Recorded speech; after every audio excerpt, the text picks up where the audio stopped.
So in this section, I'm going to talk right at the smallest level inside of the computer, at individual bits and bytes.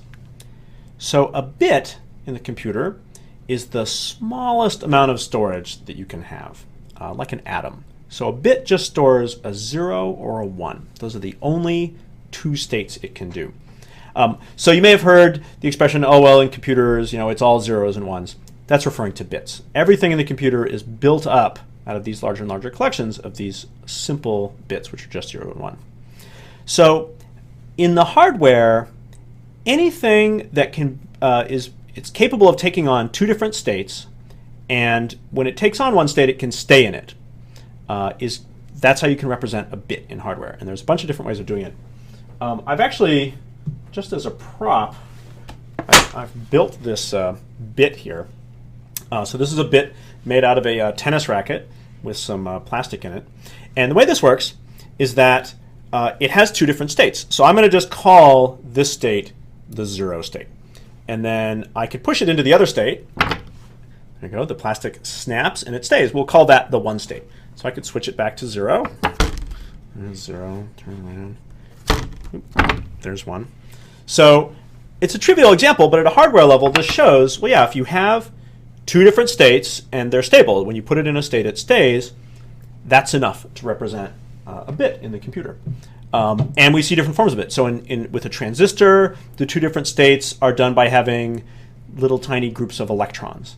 On the hard drive platter, the two different states are done by having either a little area set to either north magnetism or south magnetism.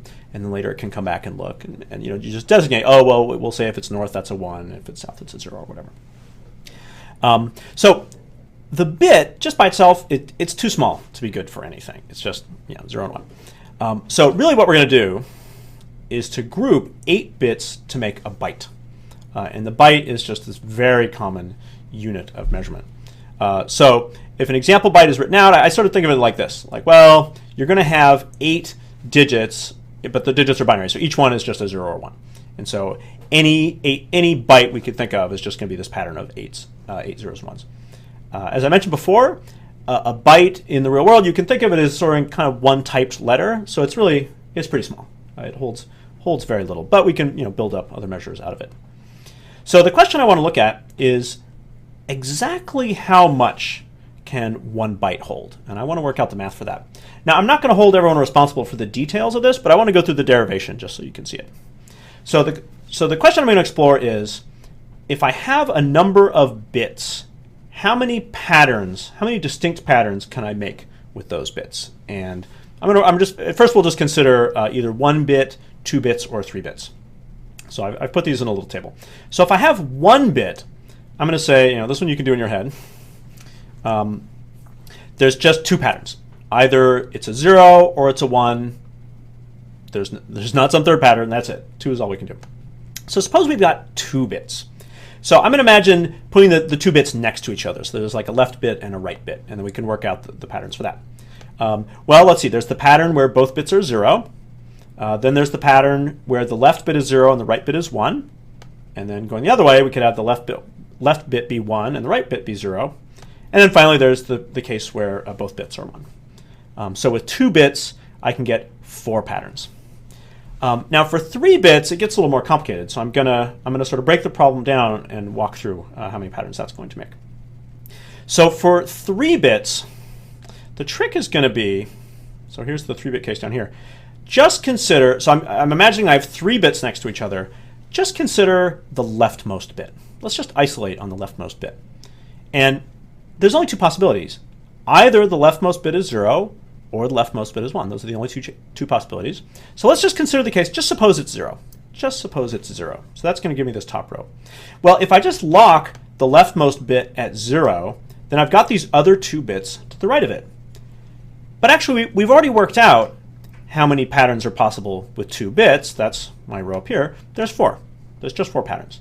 And so if I lock the leftmost bit at 0, then I get 4 patterns, because I have 0 and then each one of the 4 patterns for 2 bits. So in this highlighted row, that gives me 4. So that was the case where the leftmost bit is 0. Well, what's the other case? The other case is that the leftmost bit is 1. And if I lock the leftmost bit at 1, I just get those 4 patterns again. Like I still have 2 bits to the right, and so I get, in a sense, another copy of the 4 patterns that can be made with 2 bits. So for 3 bits, it works out actually that there are 8 patterns. And I'm thinking of them as kind of like, well, there's the 4 with the leftmost bit as 0, and then there's 4 again with the leftmost bit as 1. So if you, in general, you can see it here even in my little table, for each row, on the next row, you're basically adding a bit to the left. And so what that's going to do is just double the number of patterns that you have in the row above. And so I've run through the math here. So with 1 bit, we saw that there were 2 patterns, just 0 or 1. So then when I go to 2 bits, I get 4 patterns, and 3 bits, I get 8 patterns. But if you just look at the numbers here, you can see it's doubling. It goes 2, 4, 8, 16. So each time I add 1 bit, which I'm thinking of as sort of going on to the left, it doubles the number of patterns I can make. So if we just follow this through, it goes 32, 64, 128. And with 8 bits, there are 256 different patterns possible.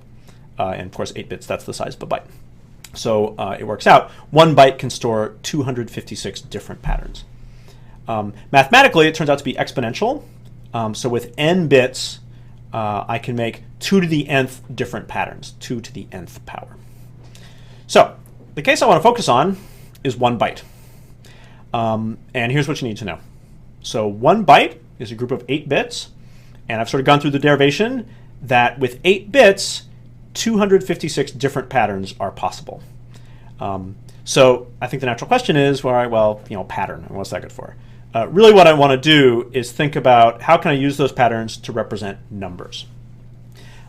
So the way I'm going to think about numbers is each number is going to get one of the 256 different patterns.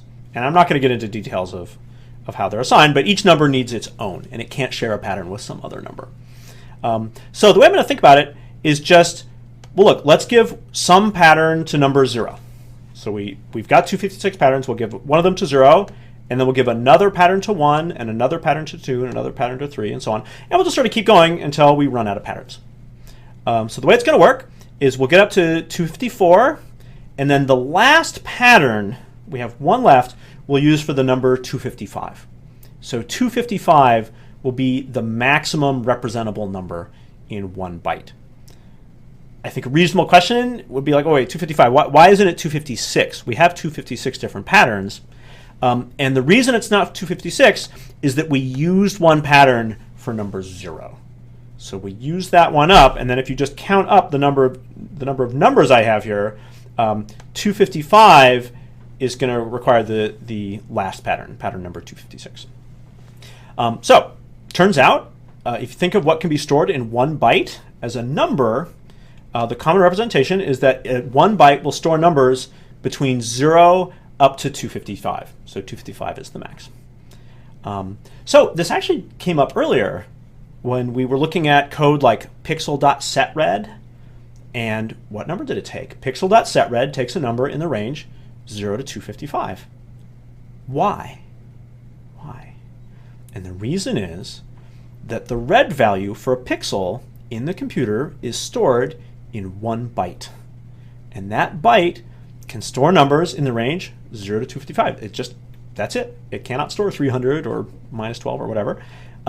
So that's why in this scheme, setRed takes a number 0 to 255. It actually reflects that the red value, and this is also true for the green and the blue values, each one of those is stored by 1 8-bit byte. And so that's why the range is exactly 0 to 255. So the mystery of the 255, now you know.